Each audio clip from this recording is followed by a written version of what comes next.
Hi everyone, and welcome back to Stories for Big People. This is a true story from my mother's childhood, and it's entitled The Soldier.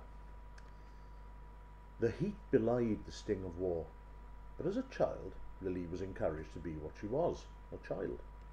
Today, on the Cretan terrain that would prove too much for the Nazis, she felt alive. Running towards tomorrow, she savoured today. She would never catch the butterfly that had attracted her attention, aware that the gossamer adversary was only humouring her. Two of her sisters, Sophia and Ritza, lagged behind, sweltering. Lily didn't care though. She felt free, unbound from her imposed time scales.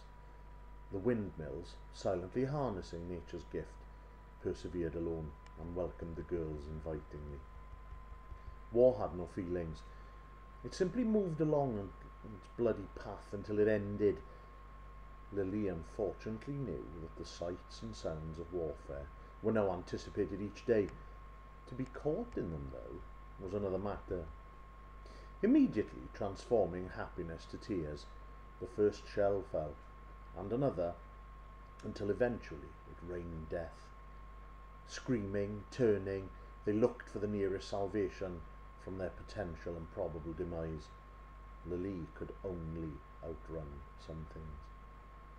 "The windmill! Into the windmill!" shouted Ritzer over the cacophony. They followed as she took the lead. They dashed, hearts beating wildly, adrenaline forcing their legs to cooperate.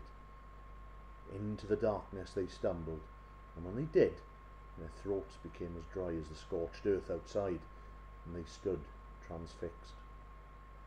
They'd seen plenty of stormtroopers before, but never this close. Their reputations preceded them, and so did their arrogance and confidence.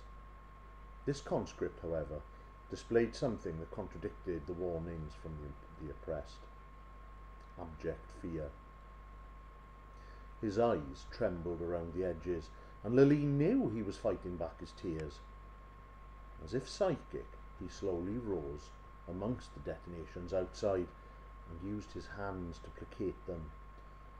He bade them sit next to him. Without hesitation, they did. It wasn't an order, but as good as. Lily's heart told her he promoted safety in numbers. In unison, they huddled next to him. Reaching into his belt, he produced some chocolate, which calmed them all a little, despite the shells, which appeared to be advancing.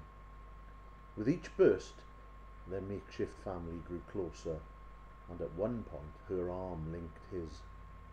He didn't object. "He's just a man," Lily thought. Then, silence, as deafening as each bomb. They searched despairingly. Please let it be over. It appeared so. Rising quickly, the soldier spoke. "Go, now, quickly, hide." His voice is soft. They needed no persuasion. Lily ran, her legs burning. She noticed the sun through the smoke, but ignored it. Her sisters followed closely. She looked back and saw the soldier stood in the doorway, waving. She stopped and turned to wave her gratitude. He is just a man. She did not hear the final shell, but saw everything. The windmill splintered amidst a fireball, all-consuming. As flames raged, she thought she saw a helmet in the rubble. His helmet. The tears fell again this time, but with sadness. He was just a man. This has been Stories for Big People. Stay tuned for more coming up soon. Thanks very much. Bye.